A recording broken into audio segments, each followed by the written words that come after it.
Live stream this one. Pretty cool, huh? Rolling.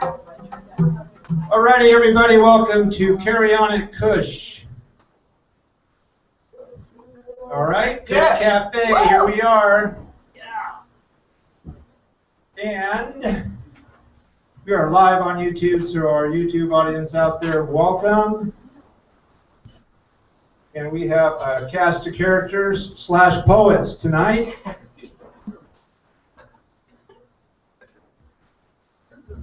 And I am not the normal MC because I am not normal. The actual MC is not here. I am substituting. This is my final week of substitution. Our regular MC has assured me he will return for next week's Carry On. So I have a clipboard in my hand here with some names on it, and as usual, no one opted to be first. Huh. So that opens the door for me to be first. There you go. Nice. That works. Yay, Michael!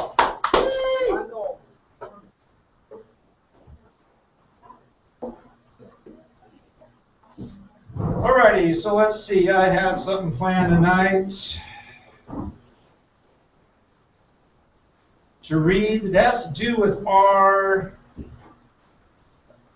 venue, which is a open mic poetry venue where anybody who has some poetry for you can come up here and read it. And or something that resembles poetry. Or maybe interpret, as far as interpretation would go, their interpretation is poetry. It doesn't matter what our interpretation is. Because if you can make it look like poetry.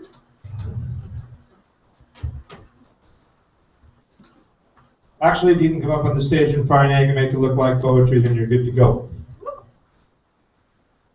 And we're not in a competition. Or there's no judges in the audience. There's no 1 through 10. There's no grand prize. So what we have here, actually, you know what, folks, what we do not have here is a slam. This isn't a slam.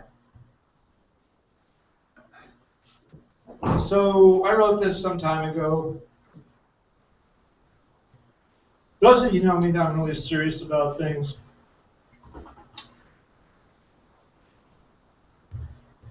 Those of you that know me, I can be a mad poet. This poem is entitled, well, this poem starts this way. This poetry ain't slamming. It's not laid down to judge worthy. The jury's always out there when you don't know the difference.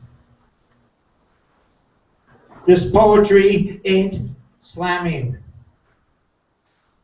You don't have to feel this shit resonate with you. Your intellectual integrity isn't any of my business. This poetry ain't slamming. I'm not about professionalism in this house of cards. There's no proof to prove. No six-shooter with magic hipster bullets. This poetry ain't slamming. All right. My old dog, poet ass, gets slammed enough by the public at large. Yeah.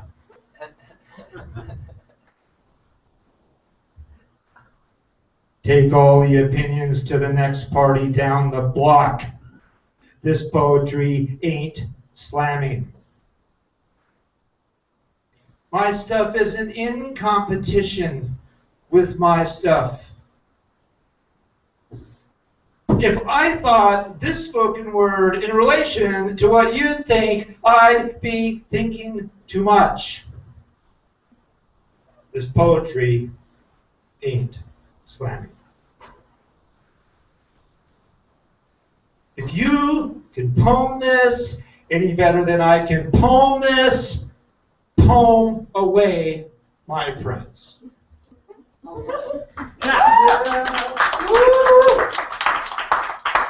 I'll let you know when I'm done, or you'll know when I'm done. When the writing's on the wall, it's already on the wall. This poetry ain't slamming. Trying to figure out if this crap works will feed your ego marshmallows.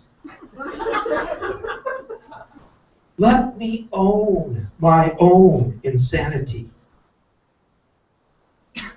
This poetry ain't slamming. I'm not going to try to one-up my fellows when they're already bearing their guts all over the floor.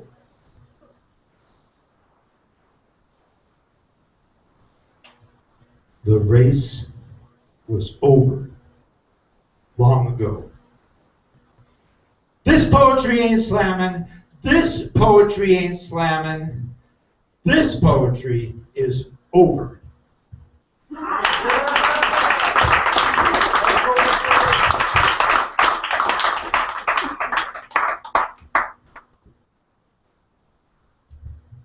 Alrighty, so if there's anyone out there that might think, I wonder if this is a poetry slam, I wonder if they're slamming, I wonder blah, blah, blah, the truth is, we're not, and we won't be anytime soon.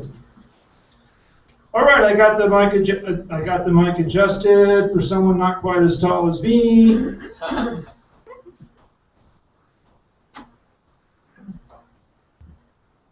And I'd like to bring up onto this stage, once again, for his second time up. I guess last week got the juices flowing. So let's invite Ryan up to the stage.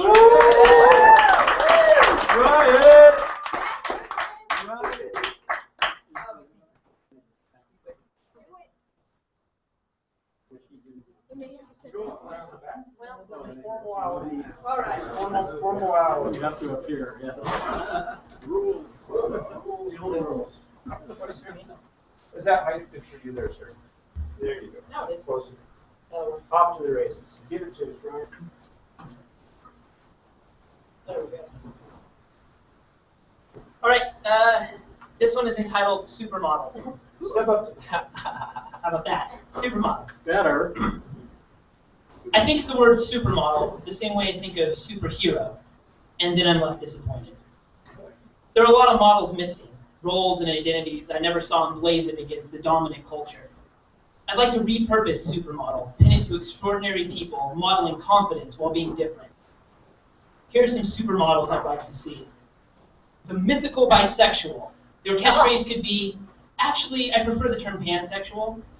I'd watch as their sexuality is neither questioned nor narrowed. They model fidelity, despite no one believing it was possible.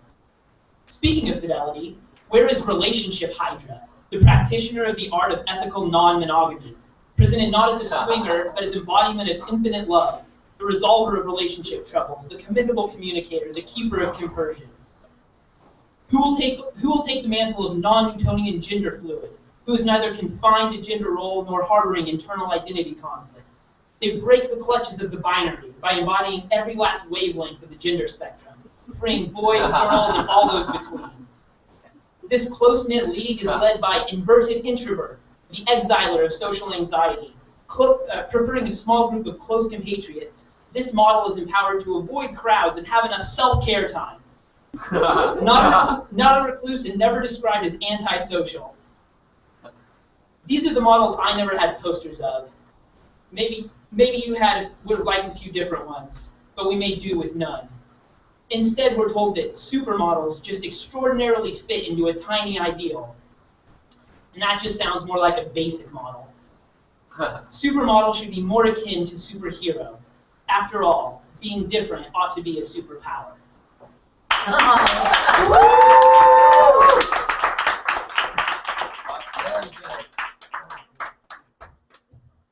Hey, well, look at that.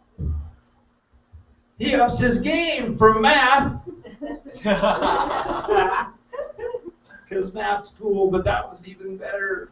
I liked it. Let's give another hand for Ryan.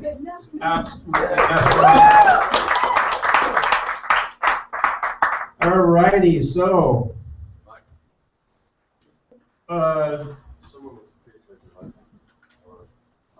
Somebody with a Prius has their lights on. Do you have a Prius?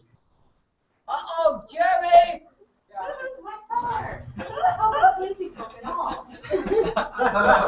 Go get your car! I figured everybody would go, yeah, it's my Prius. Okay, so our next up is well-known at Cush Cafe, and he has decided also to have some decided to have some company.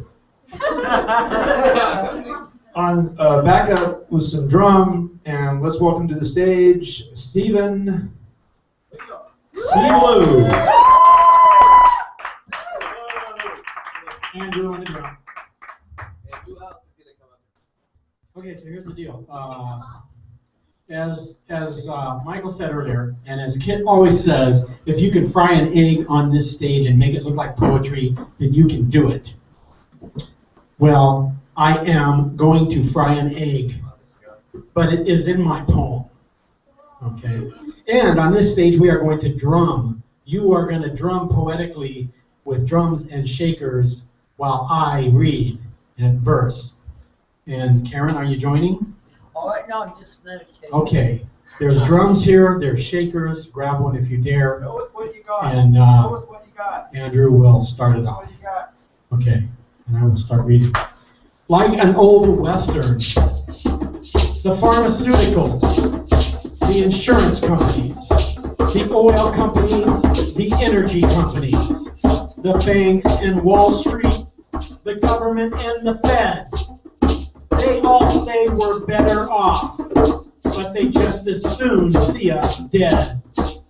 They say things are better, but nothing has changed. They still get their profits, they're just rearranged. While most just still suffer from the inflation gains. With everything raises but wages, we're not turning pages. No big change upon us. The bought and paid for have thrown us under the bus. What's the fuss? Wanna cuss? Won't do you no good because the do-gooders are gone. Long time, move on. No ground can be gained, it's all the same. They're the ones to blame, and it's such a shame. We can't pin it on their names. Compassion's never been their claim to fame. But it's nothing, disgusting, no life here, ain't no life nowhere. It's like watching a Western that's old and outdated. You thought it had substance, but it's just overrated. Because they pound you with everything they say that you need. But watch out for the side effects, filled up with their greed. The corporate greed that just sucks us dry. You can't get away from it no matter how you try. If you send someone else to fix it for you, it just doesn't matter because they'll get sucked in too. Until regulation is diligently done, forget about it. Compassion is just on the run. No help from your fellow man, no relief for the workers' stand. Children starving all over this land. It's the US of A, man, it's the US of A. All the brainwashed clones drinking their Starbucks and eating scones. Spread the news like there's no tomorrow, do anything to you. Take, steal, and borrow at a moment's peace like sheep on the cheap. Just follow whatever they're told. Faithfully blind like they've done all the time. And will till the day they grow old. never wake up to walk in the sunlight, can't get it together, they're just not too bright, never shoot you or accuse you, and definitely abuse you. So the day that you die, they'll never look you in the eye, because they're guilty, man. Eggs fried in a pan. Promoted ad-libbing, recycled fibbing, can't think for themselves, too scary to change, forever declaring it's home on the range, but it's nothing, disgusting. No life here, ain't no life nowhere. Yeah, it's like an old Western. It's old and outdated. You thought it had substance, but it's just overrated. They pound you with everything they say that you need. Watch out for the side effects filled with their greed.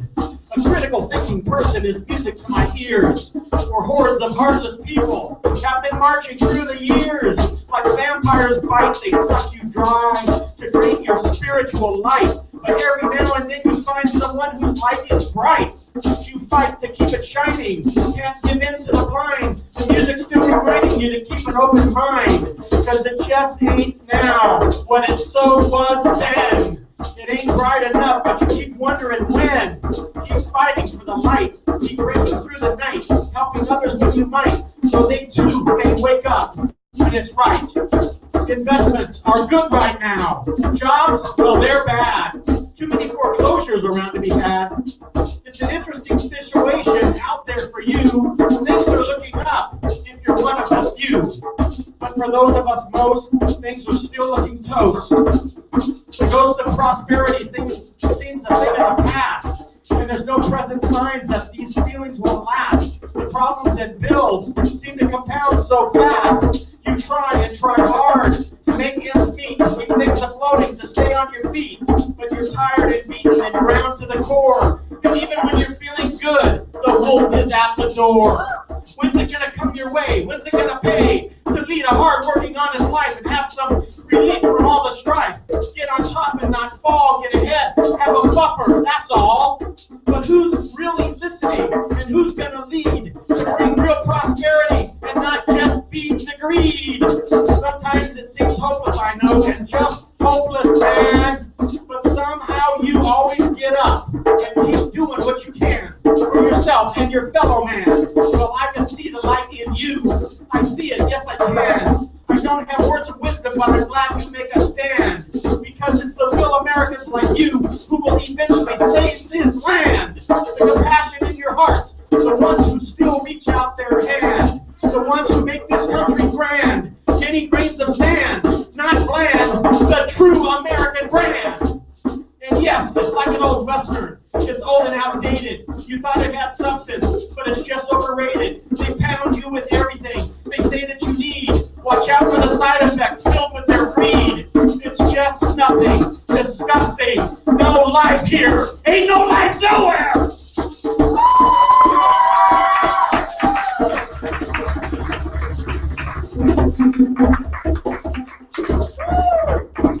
Oh, we're awesome and I made a mess.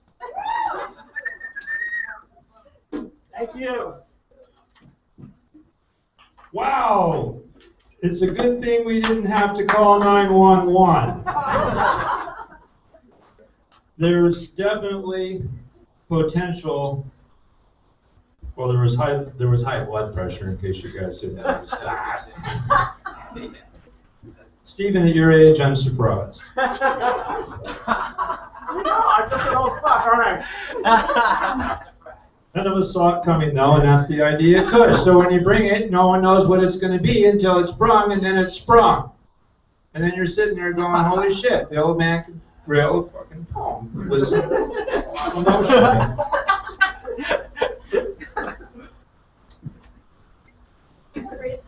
All right, as usual, Stephen outdid himself as well as he knows how to do, and that's what he knows how to do because he's been doing it a long time. If you learn anything from that, then you learn something from that. I heard a lot of words that sounded like the other word. Right? Place. That was rhyming. He rhymed something, and he rapped something at us, and then he actually was pissed off too.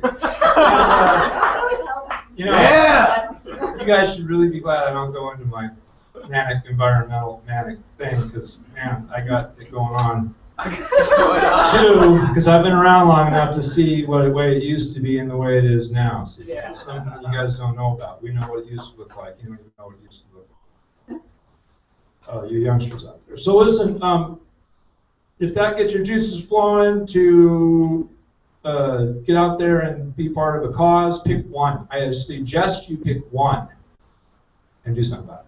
Because when you have a bunch of them and you're talking about all the problems, that ain't getting the one that you could have picked fixed. And you could fix the one you picked. At least for you, so that you can get right with the injustice, because that's what it's about. And our poetry is generated and directed towards the injustice in this world. Most of us know this. And that's what we're here for. And that was a good job. Let's have another hand for Stephen. Our next poet up is Joe. And Joe, if you come around the back as far as protocol goes, Joe. much appreciate that. Come to the Magic American flag. Come on, Joe. Joe's a virgin in lost. He's not an actual version. By actual version, I don't Someone mentioned that this is the first time for Joe on stage, and, Yes. and I think that's correct. Stephen brought him down here tonight, and he gets to grace our stage with his presence. I'm sure that he's got something for us, and let's go ahead.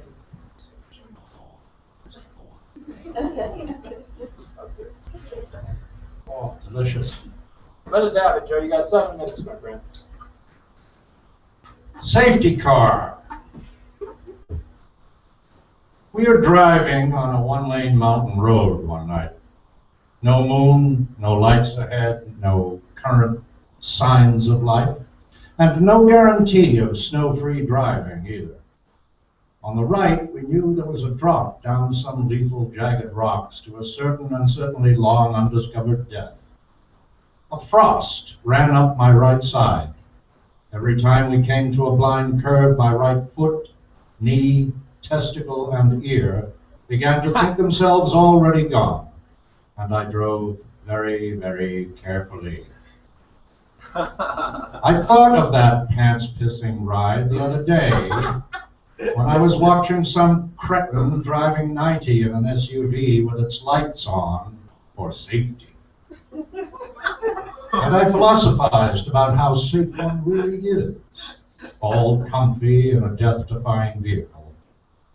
We've got seat belts, airbags, crash-protecting fronts and rears, headlights visible from space, and soon there'll be some sort of sensor that will slam on the brakes if you should fall asleep and be about to plow head-on into a propane tanker. The whole idea is wrong, I thought. We should not protect ourselves from danger. We should face it head-on in all its ugliness and gore. Here's my recipe for the safe car of the future. First, there'd be no seat belts, front or rear. They only make you think you can survive a crash. Instead, there'd be a garroting wire that automatically closes around your and your passengers' necks after you all had settled into your seats. This way, you would always think of what might happen if you took your mind off the road and tapped the rear end of the car. Next, there would be no reinforcement in the car frame. You only think this will protect you from that cradle cattle truck weaving and mooing beside you on the interstate. No, the frame would be constructed from some light, corrodable alloy of aluminum and balsa wood, guaranteed to crumble into dust if lightly compressed, allowing anyone underneath to be flattened into a fleshy road and bovine sandwich.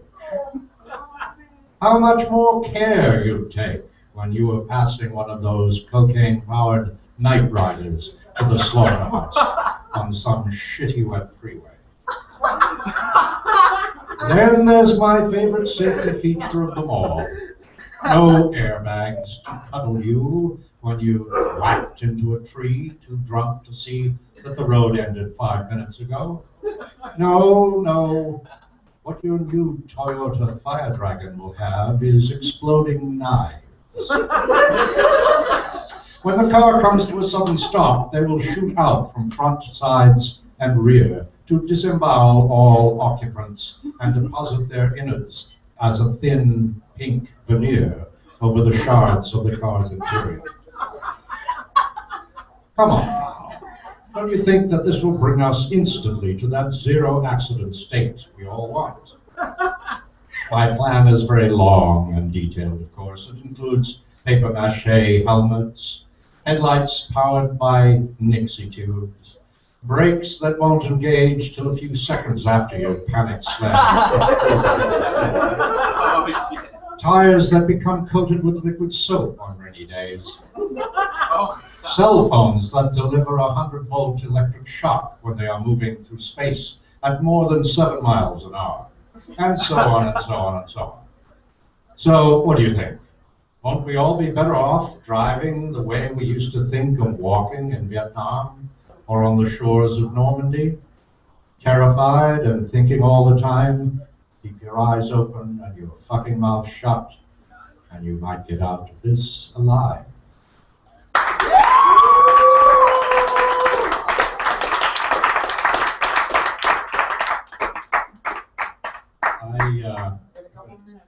Couple of minutes, good.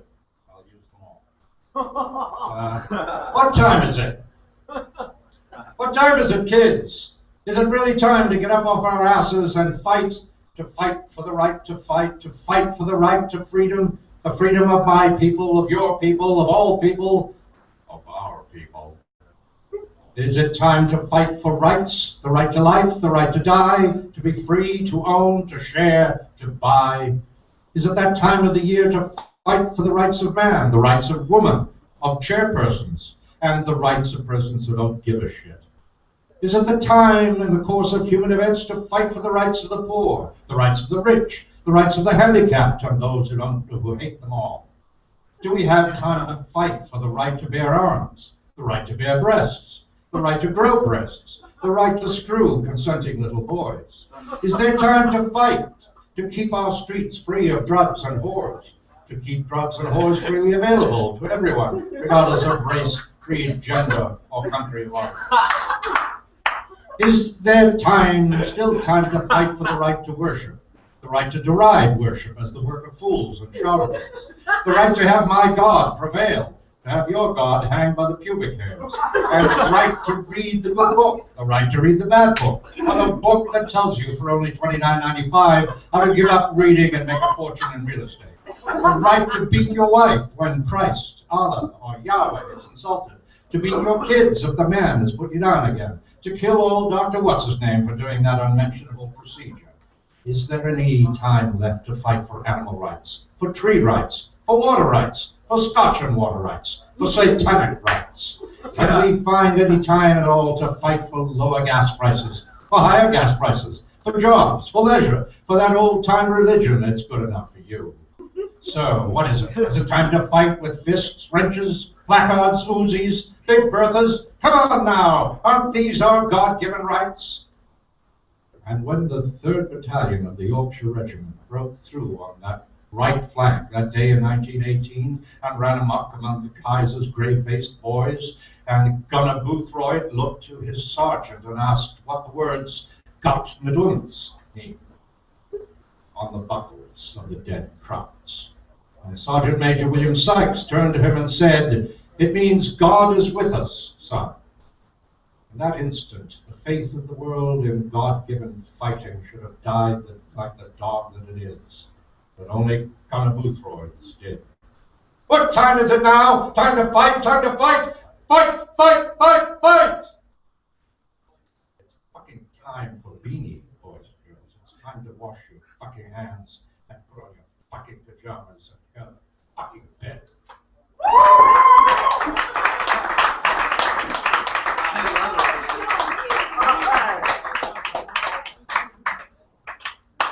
Alrighty. Yeah. I think he might have got in. 6 minutes, 59 seconds. I'm not sure if he rehearsed or knew the rules here, but he was close to being pulled off the stage. But he wasn't, and that's the important part. And plus, the MC can show discretion and favoritism. And I think that was, as well, in case you didn't notice, Stephen snuck in a published poet to our event, and we didn't see it coming until it was too late. Nice! You're published. Well, I saw him reading out of a book, so I figured he must be published. Yeah, anyway, listen, here we go. We got elders, and we got youngsters, and we got all this awesome variation in genre coming at us tonight. This is a good night. It's a full moon. Yeah. It's a Indian summer. Actually, it's a harvest moon.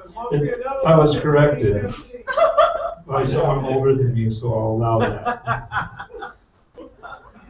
Our next, well, actually, let's give a big hand for Joe. First time, railed, applause at us. Had everybody laughing, and then caught the theme of everybody being pissed off. Let's fight. Nice. Let's fight. A good fight. I'm ready to bring up the next poet, and that would be Mary Kate. Yeah. Mary Kate.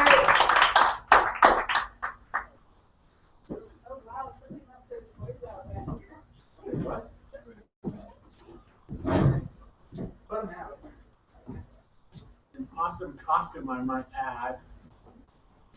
I'm reading a poem tonight that was inspired by an ancient Scottish legend. So Wow. the legend is called Janet and Tamlin.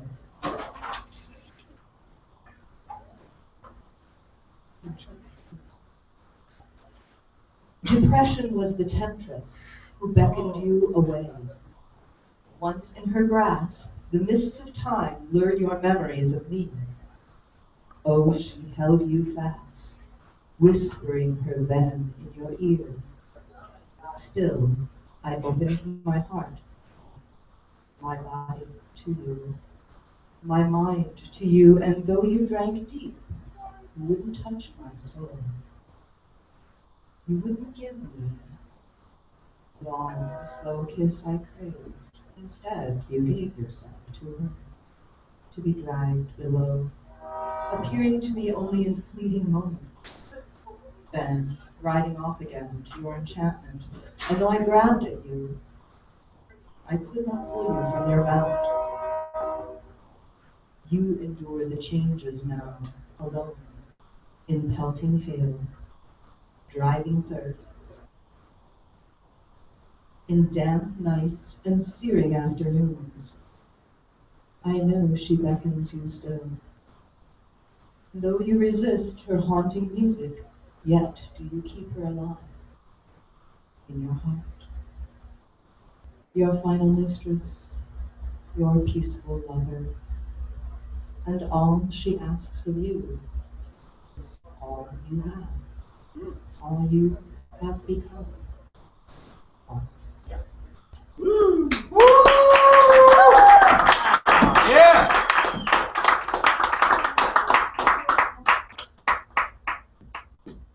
All right. Nice. Nice. All right, did you guys enjoy that? Yep. Yeah, let's give it another hand for Mary Kate. A regular now at the Cush Cafe, where we provide poetry and an open mic, but maybe even more importantly, the best coffee in Eugene. So, with that being said, let's all drink coffee. There's even snacks and a menu to choose from. You can run in and order your coffee and come right back and not miss anything, and it'll be delivered to you as if it was a restaurant. All right. Guys, so let's drink coffee and support our venue. Okay, so let's see. I'll turn this mic up pretty loud for Mary Kate, so I think I'm going to turn it down a bit. And our next poet is to be, oh yeah. Kevin, are you ready to do it? Let's do it. Hashtag Kevin. Hashtag. There's a few. There's always a few. You'll make it. We have no doubt. What is it, Steve? Did you find your way, Kevin? He's getting there. Kevin, I just had a concern. I don't see your little partner. Well, we got 86. He did? He peed on the floor. Oh. Oh no, Kevin's dog got 86. Oh. He was right about that one. Well, the show must go on, Kevin. Truth is, I need to be me. He's been in my pocket 14 years. All right. Came to the end of my life rope and was lassoed back to the living. Became mindless. Step up to the mic. Became. Right. Sorry about that. Became mindless so my body could tap into the energy of the woods. Distracted my mind with visions to stay at it idle. Hashtag, it is amazing how far one can go on idle. At the end of my possibilities, I coasted into a new one. Kicking the bear got the boss man to suspend the rules. Hashtag, reverent looks too. On down the Dempster Highway, cruising and musing. How do I get the right stuff at the moment of need? My.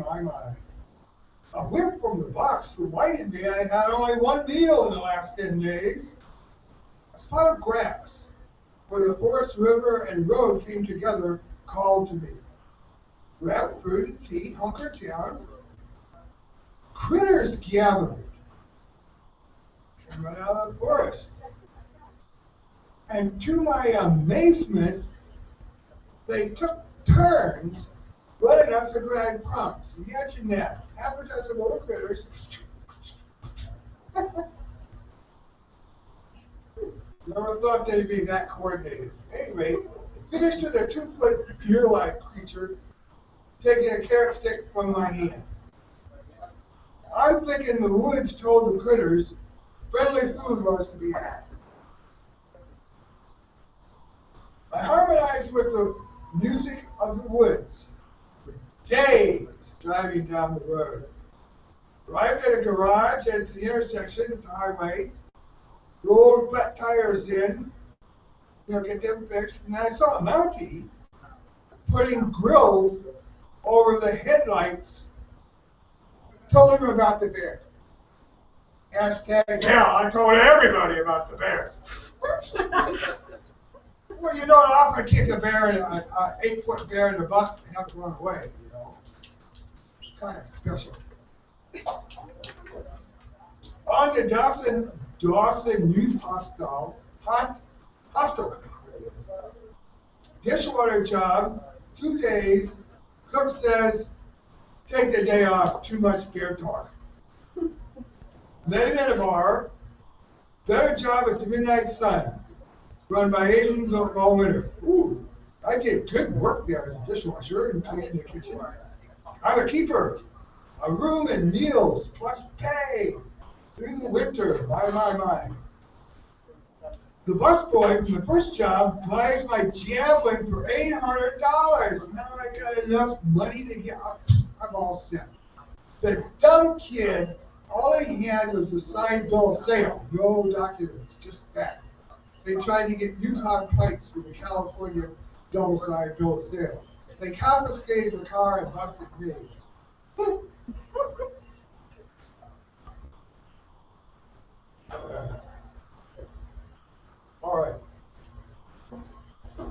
wanted me to sign that I was in the country illegally, which I was, I snuck in, sold my car, you gotta have papers, worked 2 jobs, you gotta have papers.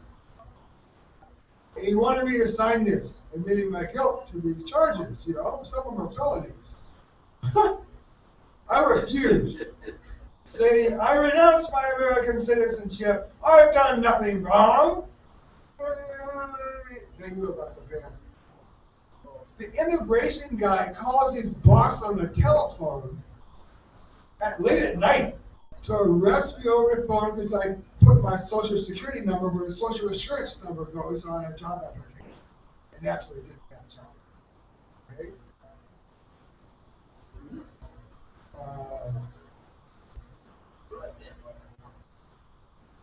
Right. So there's a long story, but I won't tell it.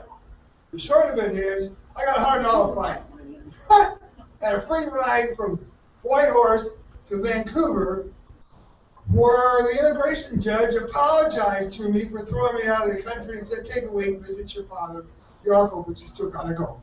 The thing of it is, SOP in Canada is to find Americans $100 more than they have. You know, until they have to call somebody. So all I got was a $100 fine. The train at the U.S. border, the guard worked over the kid across from me, squeezing his toothpaste and everything. Turns around, looks me up and down. What's your story? What's your story? I hold up my deportation papers. And he says, oh, that guy's 2 cars back and walks off.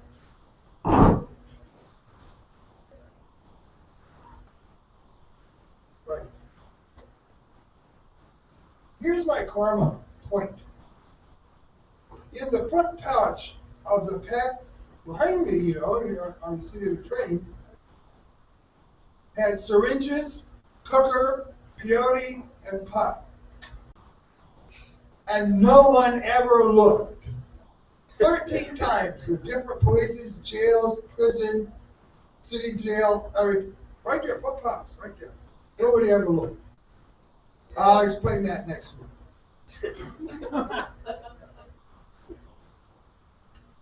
Oh, right. See, the reason it was all there is because I took it out of my pack, put it under the bed in the hospital room. Bonnie was waiting to take me to jail. And I couldn't, and I picked it up, put it back in the pack, because I was afraid when I have kids out there trying to shoot peyote and kill themselves. And this is one of my truths. If you do it for others, often good comes to you. That's how I can. That's the only thing I can think of. P.S. Rising full moon, observation car, coach starliner, guitar playing. I join in on my harmonica. A fiddle player comes along, and the car fills up. A buxom redhead joins me, snuggled right up tight. Then a flute player and others. The porter keeps the bar open late. People drift off. Gail and I spoon on the floor. The porter covers us with a blanket. She buys me breakfast. We talk for hours and go our own ways in LA. Hashtag. Memories of a snuggle bunny. Memories of a snuggle bunny last longer than busted in milk. Listen, observe, and serve. Style of my life. Swerve at will until harmony is. 30 seconds. I'll never grow up. I am getting down for my maturity. Tune in to Cush next week for more amazing stories. And from my heart, work on a nice day. Namaste.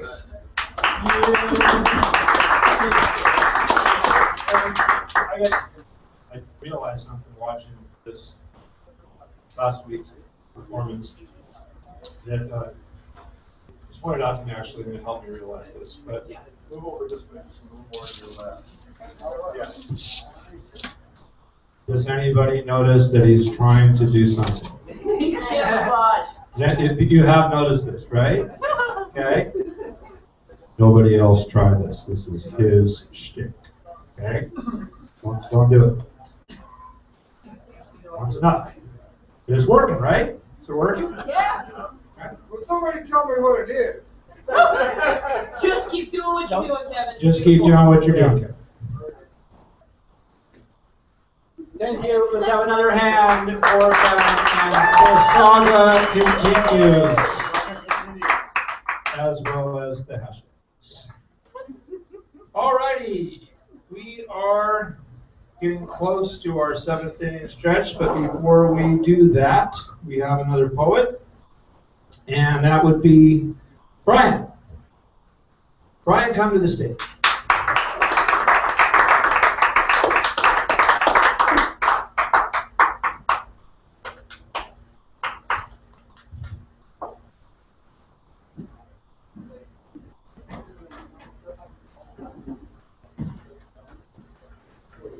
Let's have it.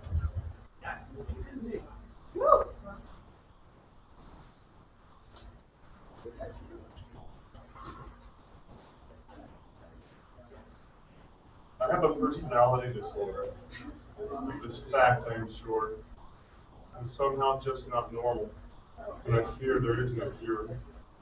I find my personality disorder because that's what I do. I try to discuss it openly so you understand it too.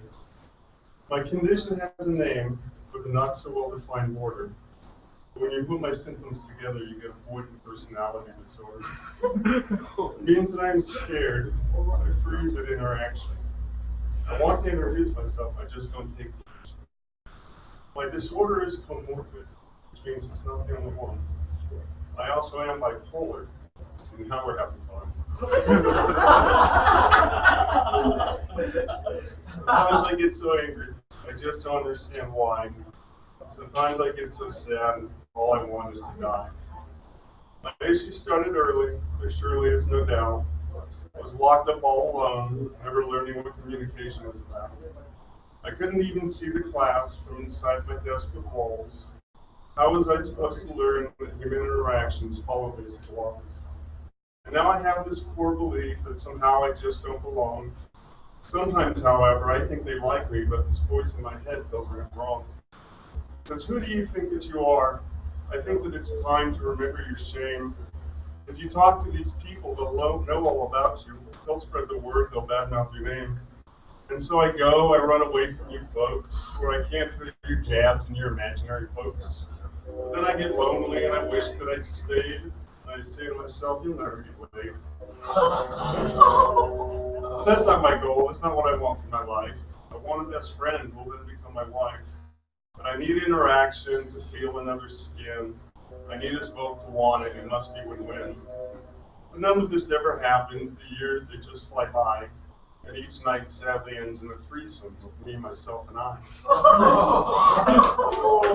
I've got a lot of baggage, like I'm going on a journey. The story will give you a heart attack. You better bring a gurney. I felt like damaged goods once I caught the herpes.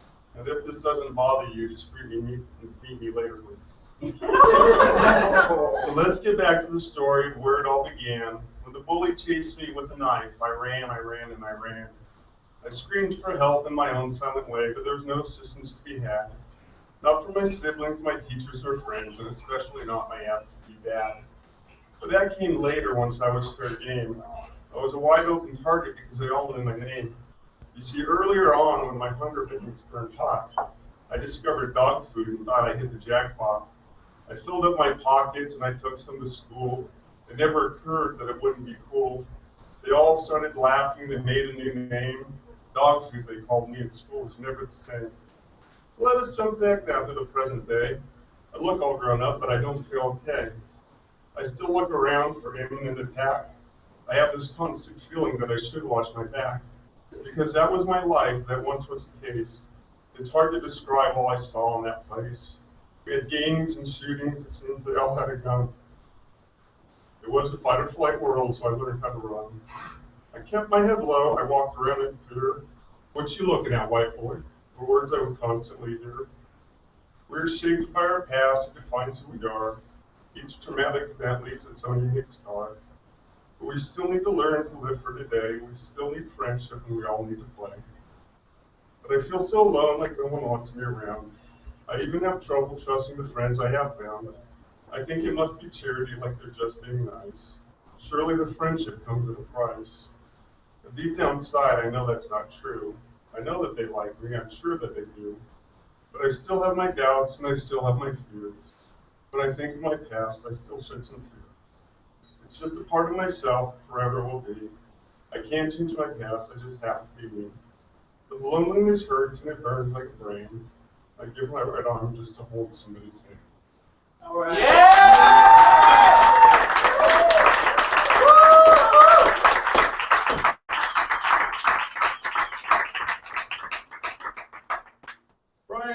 Brian, another example of spilling your guts on this stage. And man, you know, to me, what this is all about is us sharing with who's here. Anyone else out there in internet land or wherever, that's great and fine, but this is for us. We're doing this for us and each other. And it's just so awesome to see someone come around and keep coming back and throwing it down, all right? So let's give another hand for Brian.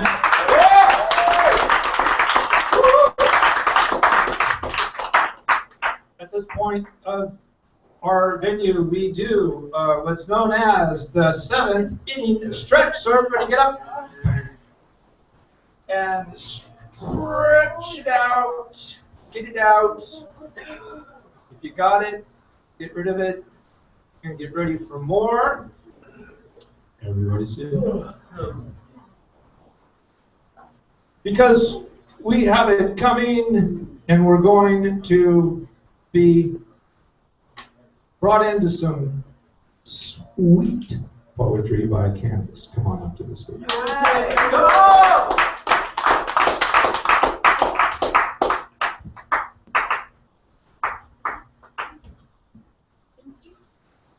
Can everyone hear me okay? I do not want to be the one to break this to know. Good. So the poem I'm going to read tonight was inspired by Eve's improvisation last week. If you were here for that, it was gorgeous, and I fell in love with all 3 parts. So it got the gears going, and this is what I produced from that. If I may, I ask for a fall of the eye, kids, for a moment and a count to 10. For tonight, we will play a game of hide and seek by Eve's tree, momentarily allowing our childhood selves to come out. I will begin our count. 1, we see a black tree painted on the foreground of a selfish orange sky flaunting purple clouds and boulders fit for catapults. 2, a bunny wearing black coats and winking at us with red eyes appears apprehensively at first, but growing with excitement for the game in motion. 3, the tree tries and guard a hole in its roots, but we with eyes for this sort of game see that by uncovering it to the rabbit, we will ruin the fun of finding. 4, his eyes follow yours to the hole, and his mouth turns crookedly upward, expressing his newfound knowledge. His confidence tells him he has already won this game, and you feel the need to disappoint him. 5, a head dive into the hole, but oh no, he is far too fat to fit inside. What a Winnie the Pooh scenario we have here in reverse, a rabbit stuck in a hole. 6, trapped and panicked, he beats his paws to the dirt and cries out to you to quit your count. 7, he scrapes himself out of the tree's bondage and begins praying because God is always found in moments of strife and surrender. 8, no answer from above and no way below. He shows his true self, an existential hair, how funny and so divine. 9, in his mind he has decided to dissolve himself into the background and mend himself into multitudes of magnified mysteries, only to be uncovered by the removal of contrasting foregrounds. 10, ready or not, here we come, and can you guess where the rabbit is hiding?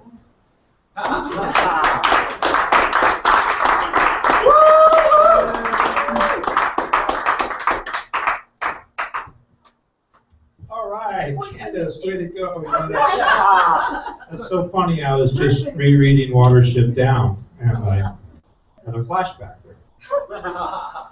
And little wabbits. That's awesome. Let's give another hand for Candace.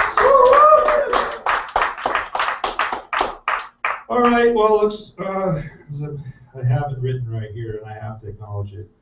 It appears that we've come to the point in our evening, for those of you that know what I'm talking about, yeah, there's no way around this, folks. And hopefully he'll cut us a little slack. Last week he hit us hard and he hit us heavy, but we have no control over that. So James, come up to the stage.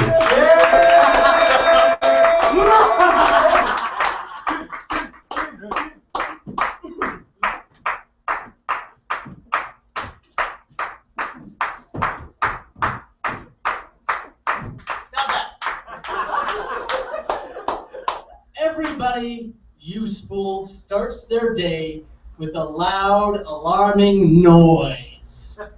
The kind of noise that typically sounds like a rooster, but for the rare few, that's not enough. They have to start their day with a smoke alarm or a police siren.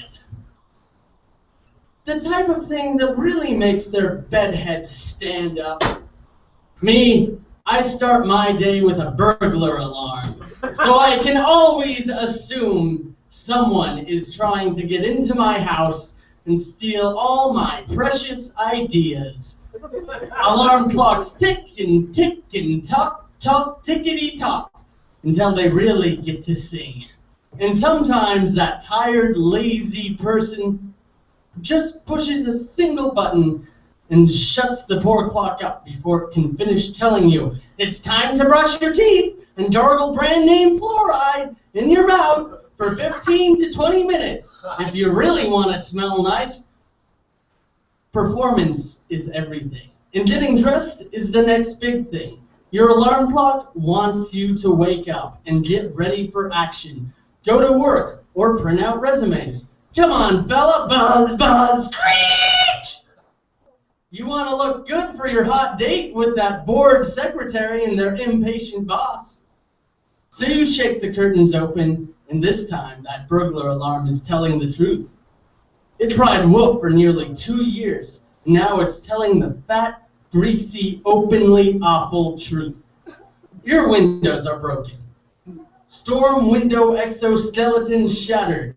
There's even the sharp shards of low-income glass in your hip moccasins. The alarm just keeps ringing and ringing. This didn't deter anybody. Who cares? You're too tired and bed still looks so appetizing. Like a messy cloth sandwich you can crawl inside and dream of that big screen TV you used to have. That's the trouble living in a quiet neighborhood where you feel nice and comfortable, like a frog in a pot of slowly boiling water, not knowing just how bad your day is until much too late. That option to shut down the alarm and ignore the authorities who have to come over and check on you is still there. Your foot is bloody on broken glass. All your guitars you never played that were signed by Keith Richardson and Jimi Hendrix, Bruce Dickinson and Madonna? Never did ask why she signed a guitar, but if you met her and had the opportunity to do that, wouldn't you? They were all gone, along with your dishes. Your kitchen that was so filthy it could have inspired local weirdo poets to write about it. It's cleaned out. Your fridge is gone. There's just some sticky black mold tracing the shape. God damn, today sucks. The security company finally arrives after 3 hours. They say, all this stuff that's gotten stolen is going to cost a fortune to return. Most of it was uninsured. Suddenly, there are more swear words in the English language than you realized you even knew prior to these events. After they leave, you destroy the rest of your stuff. Because goddamn, you're pissed off. Who wouldn't be? A delusional fucking optimist. When you go back into the bathroom to lay down a number 2 that is only slightly worse than how you feel, in the mirror, in lipstick, it reads, "We have been watching you, and we want to see your true face." Shuddering, you back your dresser against the broken window and go back to sleep. When you wake up, all your stuff is fine. Nothing actually happened. It was just a stupid nightmare, a stupid nightmare. Even the window is fine, but the clock's off by a long shot. It says it's 5 in the morning. You go to take a number 1, and there, on the mirror, in dark maroon lipstick, it says, "We sure are good at messing with you, aren't we?" You go back into your room and everything is gone except your bed. So you seek out your cell and call a crisis line. Guess you're out of minutes. Better check the house. You step into the living room. Everything is normal. All your stuff. Your big screen TV, your couch, your dishes, your kitchen mess. Guitars, drums, everything's still there. The windows are locked. The front door is locked. Peek through the little glass window. There's somebody standing across the street, wearing a tank top and shorts, doing Tai Chi. Everything appears normal. Then you hear this screeching noise, like someone moving your furniture on the wooden floor. You yell, "Who the fuck is that?" and barge through the door. A queen-sized bed has gone missing. Then you look up, and it's nailed to the ceiling. You go back into the bathroom. Go ahead, try and wake up. It says on the mirror, in green lipstick this time. Now you're frantic again, checking all the windows, the doors, the closet. Nobody, no clothes either. Your blankets and sheets are flat on the bed. You pinch yourself. Am I dreaming?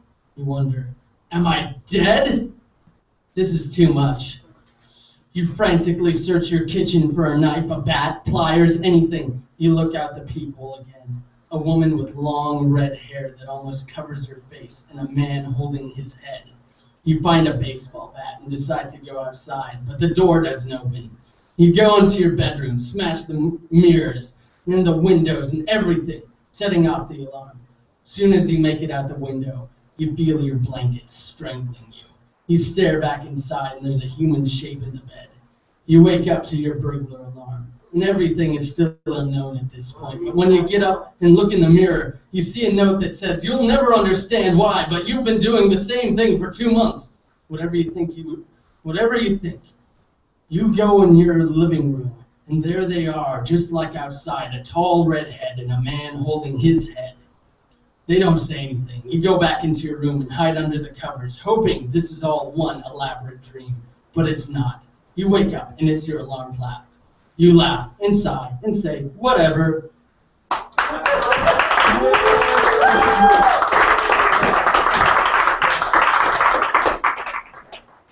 I don't know if he heard the 30-second call. I don't know if he saw me coming, and I don't know if he timed that. But he did stop, like at 7 knots. Don't try that at home, folks. You don't want to be pulled off the stage. That was like the actual ending, too. So, once again, James mystified us with his poetry and had us wondering where he was going and when he'd get there and when we get off the train.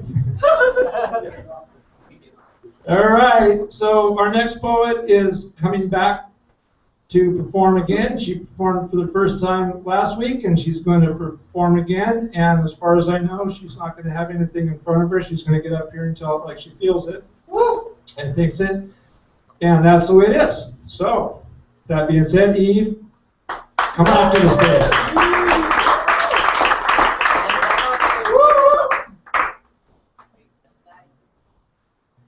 Oh, wait, watch me make her do protocol.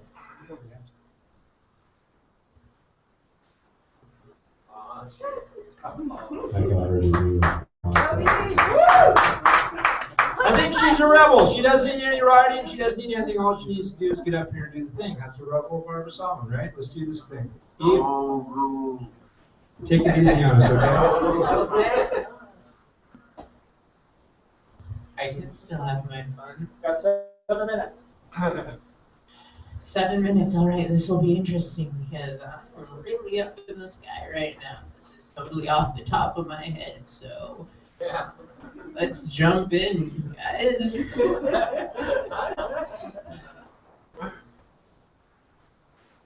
The electric line. I drove down this. Okay. Hold the Jason mic.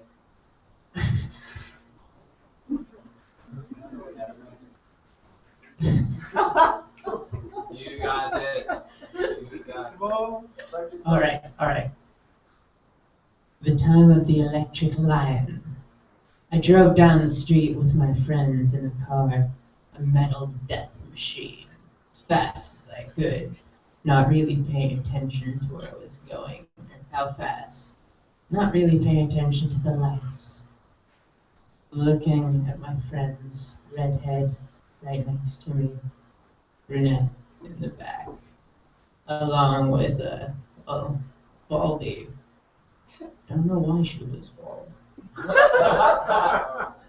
Can't answer for everybody. Screeching, doing donuts, flying, because there was no time like today. Oh, it just wasn't really there. My friends, some of them were really scared. Slow the fuck down, wouldn't you? Why won't you listen to us? I didn't really care. Screeched, hit the brakes, landed right in front of Casino. Oh, it was so good to finally be there. This was the point that my life was building up to. This solid point. And I simply wasn't there. I wasn't controlling myself. It just happened. And I loved it. Did I? Hopped out of the car with my friends, left the keys in it, and threw the guy next to me 100. He'd take care of it. I didn't really care though. Strolled into the casino. Fuck that guy at the door. He doesn't need to see my ID. I am my own ID. The lights, they were brilliant. It was like being inside the central nervous system of my own brain, lit up in the most glorious way ever. Sounds that made my body tingle at the very tingle of the bell, signifying that I might too win. And I liked that. Or did I? I strolled up to the front desk, asked them where their nearest ATM was, and they said, well, you don't need that here. Our machines take your card. Our people will take your card. And I remembered that, oh yeah, this is now 2014. Fuck, I really wasn't there. I strolled to my favorite slot machine, gripped the handle. Oh, it was cold. It hadn't been used for a little while. That meant it was fresh for the first pull on this special day. Pulled it once, twice, 3 times, 5 times, 6 times. I didn't really fucking stop. In fact, I really stopped counting it at 26. I don't know why I remember that. But I'm feeling this mic does, because it wants to fuck with this.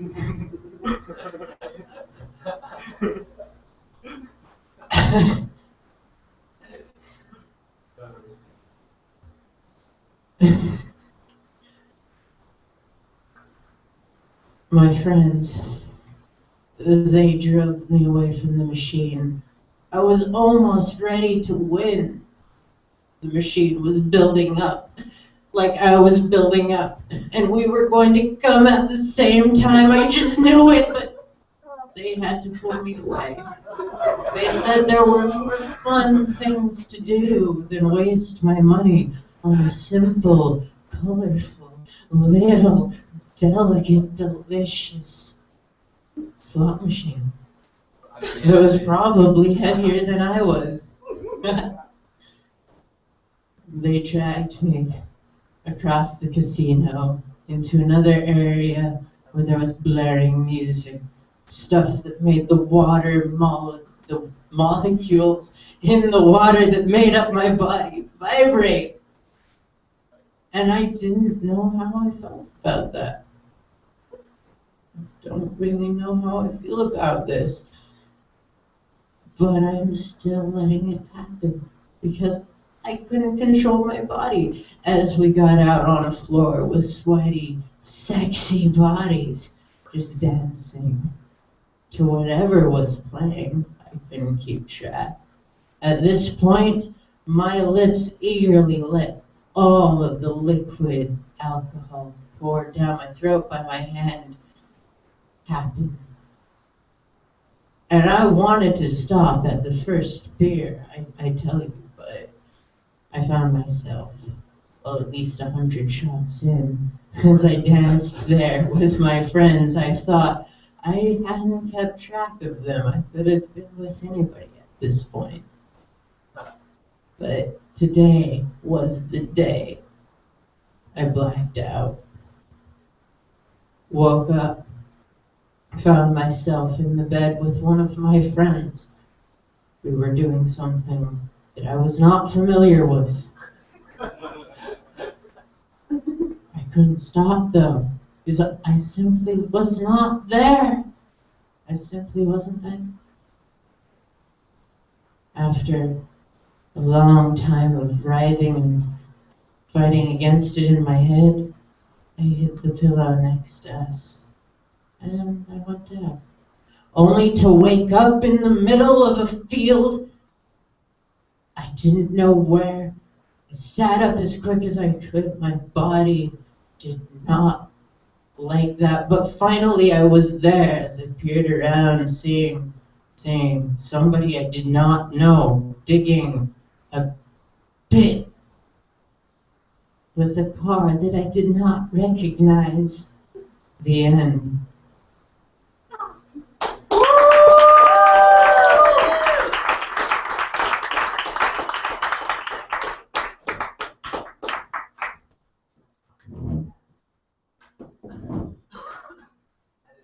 Alrighty, and Eve presents another of her inspirational, innovative, and on-the-spot presentations. Let's have another hand for Eve.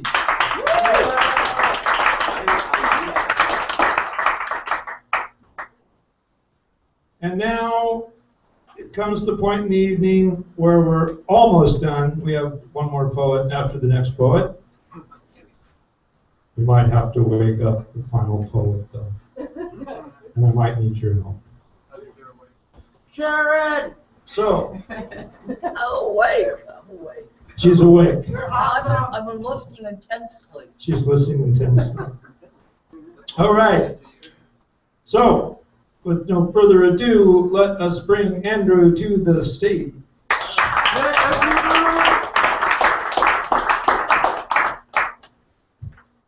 Hey everybody. So this poem is dedicated to my man here, just getting off the stage, Michael. It's called Ode to God's Two-ness. In the beginning, God. That's the part everyone forgets.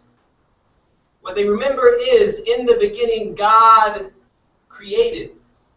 And read so fast as to not stop to ask, what is a God without a creation? But not a God at all, in fact, undefinable. So how did he come into definitions? Division. It's the moment after in between when then the first difference emerged and all the sameness got jealous.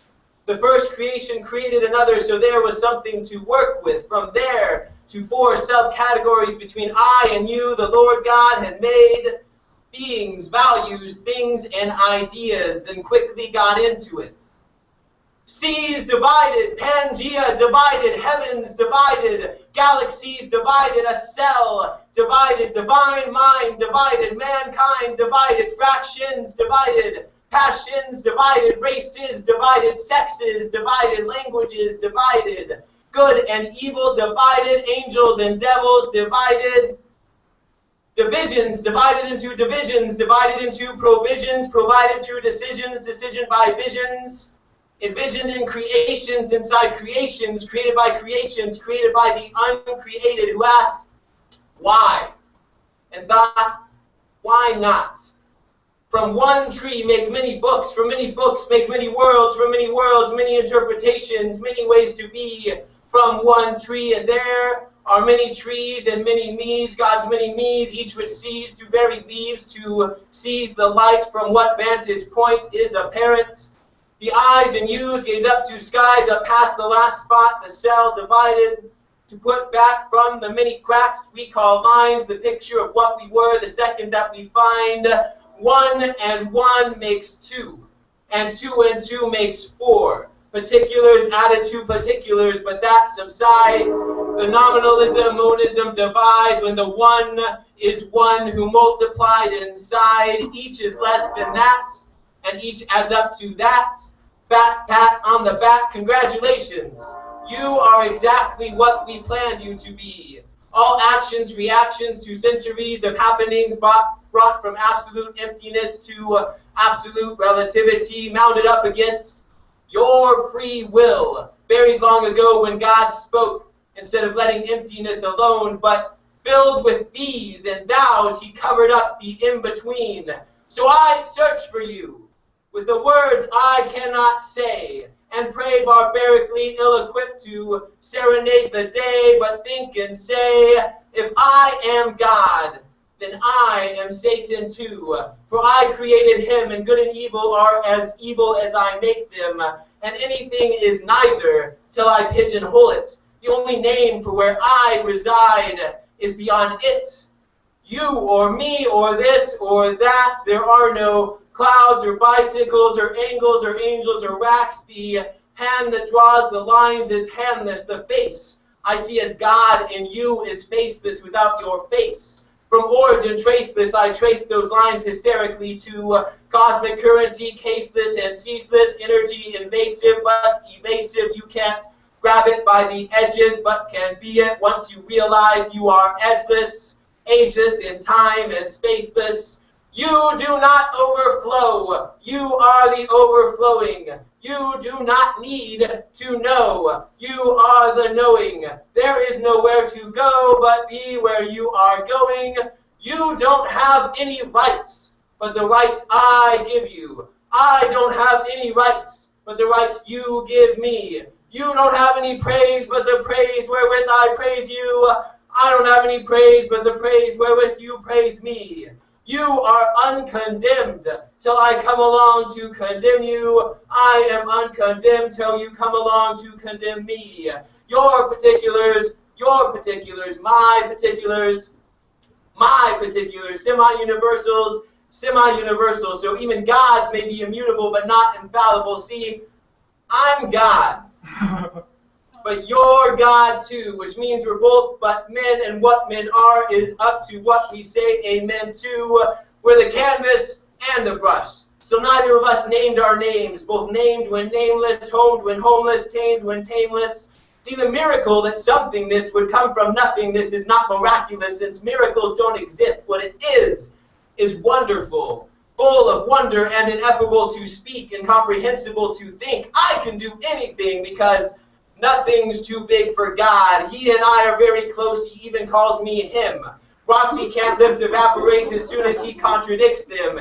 And he's too big to give a shit. He told me to take care of it and say that worship is another split. to separate God and man, but good so long as man can't understand what they feel when they feel God is part of them that they call good, and gather to shake hands with trueness, to harness our oneness, and plan how to live in convincing dualities that move us.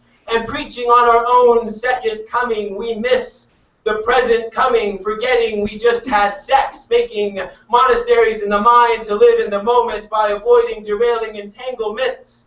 And with Whitman as our shaman, he oversees the Eucharist as we partake. That which we eat indicates we can't emancipate to not participate in not separating without separating from it. What paradox! Oh, at what time did you give up on clocks? Are you the man who refuses to identify yourself? Go north far enough and you'll be going south. You can't circumvent the circuitous circularity, but celebrate mystery to say, take, eat. This is my body and your body. Take, drink. This is my blood and your blood. And searching for my soul in the cup we share, I find it in you and wonder how it got so far. And remember, the beginning was very, very long ago. Thank you.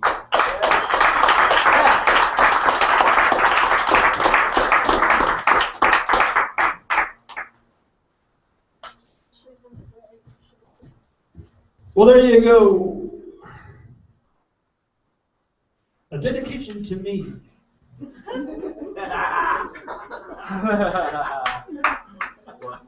Apparently, I am God. Yeah. You're God too. You made yourself God again. We're got a counter to that? For those of you who know, I wrote a little ode to Andrew. It was just a little ode, and I was hoping for a little ode back. I didn't get a little ode back. You know, it's all in the love, and I'm going to continue with that concept. You know, man, if any of you out there know what love is, be sure to come up and tell me after the event. But I know a little bit about it, and I know that you just got to love Andrew. He's got it going on. You know, would it be a trip if, like, Plato ended up in heaven? You know, God was standing there, and he was, like, looking at God. I was looking at Plato, you know. Yeah. Draw down. We just don't know, and that's the great part about it is we just don't know, and I don't know, and we don't know, and all that great stuff. It's just why it makes it all work, because I don't know. The older I get, the least I know. And with all that being said, let's bring this evening to a close with our final poet. Would everybody please give a big hand for... Well, wait a minute. Let's give a big hand for Andrew, because once again, we failed major formalities and kept it under 7 minutes. I'm still concerned he might implode someday, though. Well, let's have a big hand for Karen. She's come out here to give it to us.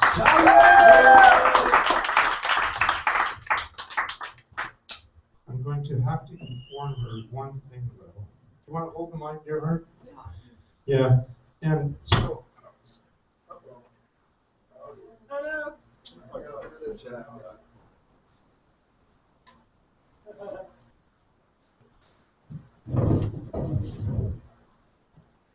Oh, Alrighty.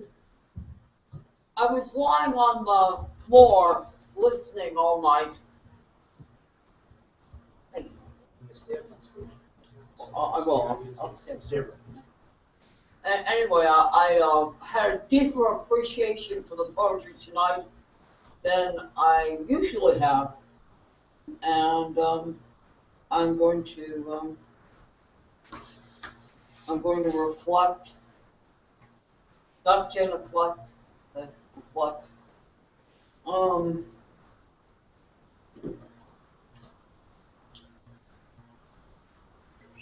Yesterday, I was sitting alone, thinking about tomorrow, and I didn't know it would never arrive.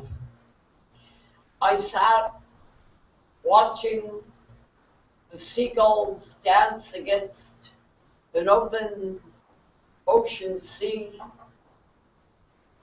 I sat watching the dolphins as they emerged from the depths of my heart.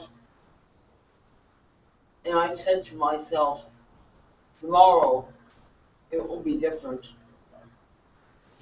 As I looked and saw the multitude of fish arriving on the shore with their legs as hands and fins as feet, I could realize this is where I belong,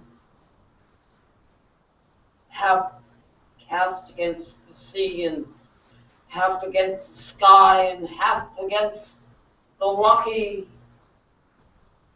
beach. And I said, yes, this is where I too become. And I say to myself now, yesterday departing, that there is no other shore but this in front of me, where I now can actually take place. And I say to myself, what is this excuse that I make to myself every day? This excuse, I don't know. I can't call myself a poet anymore because I don't write. I mean, I write, but I seem to subsist on some sort of, I don't know. I'm not here, I'm not there. I'm a part of the ocean, I'm a part of the breakers that beat against her breast. I'm a part of the sky that sustains the pelicans. I am a part of these things. And I'm a part of the words I speak, the words I write, the paintings that I create, the sculptures, the music in my heart that longs to come out in some lateral beat or two. I don't know who I am. I say this because, I don't seem to be who I think is this poem inside me. I don't seem to be anything really, and I really don't know if that matters. Because I am the material that makes the fabric of the cosmos, I suppose. And I don't know otherwise if I have any reality.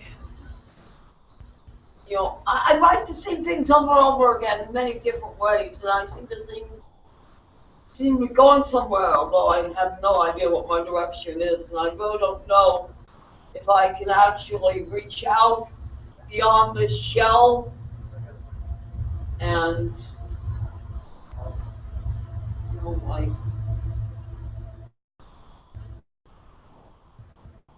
inside there are words emerging, and they kind of conflict with who I say I am and who I don't think I am, and I don't really matter very much anymore. My poetry is redundant. My speech is sometimes lyrical, but many times it's just, I don't think I'm going to be coming very often anymore, because unless I'm going to listen to the poets that go before me and I can actually enrich my life by their words, I don't think there's much point in me being here. Because I don't know. Y'all got something to say. Yeah.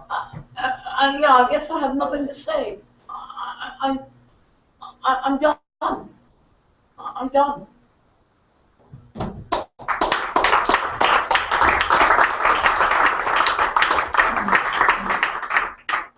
Shit. All right, well, we won't take that for gospel around here. We actually don't take much for gospel around here, and we all welcome Karen back, whether she likes it or not, probably just because. And if that's her thoughts tonight, then those are her thoughts tonight. And one of those thoughts, I think she just woke up on the wrong side of the floor. She dressed so pretty. You're the best fucking time I've seen you here. Nice outfit. I'm not. Come back.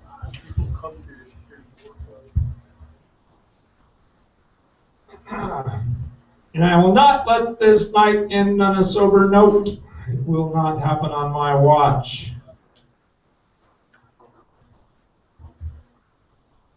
So what I'm going to do, since this is my last little breath here as MC, which for any of you in the future that might want to think about MCing, the MC has all the power. And I actually have a license to do it. I wanted to do MC the way I wanted to MC, blah, blah, blah, but instead I just took care of business. And we all know what that is. It's showing up here, giving everything you got, and then accompanied, of course, with being good patrons and buying coffee and food. So I'm going to end the evening with a very short poem. It's a takeoff that my mother wrote. Yeah, I can go ahead. That it is sweet, and I'm gonna weave it to what I was saying before, because I used a 4-letter word on stage. Actually, I wanted to use another. I wanted to make reference for Andrew out there. You know, when we talked about everything divided, and I was thinking of Joe up here earlier, mentioning his testicles. Only one of them did I mention. Divided they say. No, I want to use a 4-letter word, and I have a poem. And 4-letter word now is love. And it's been a privilege and an honor to be able to MC, and my love goes out to you guys as well as you know, and or you know whatever. And so I'm going to roll this through, and then we're going to call it a night. All right. Love is a circle, round and round, the infinite dance. Where you start, you always end. Love is a circle. Round and round the romance, always returning home. Love is a circle. Round and round the heart knows, where the circle of love grows. All right, everybody, have a good night.